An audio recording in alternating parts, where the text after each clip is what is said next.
So I'll be showing you how to put the AirPods Max 2 in Bluetooth pairing mode. So you need to put them in pairing mode if you want to connect them to either an Android phone or a smart TV or any other non-Apple device or non-iPhone device, so to speak. So to put these headphones in Bluetooth pairing mode, just go to the right side ear cup and find the power button, and you want to press and hold this button until the light here starts blinking rapidly. Okay, so press and hold, just keep holding. Watch out, it's currently blinking.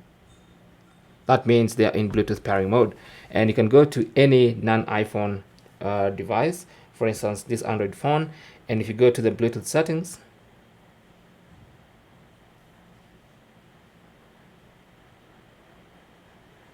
and scan, you should be able to find the AirPods Max.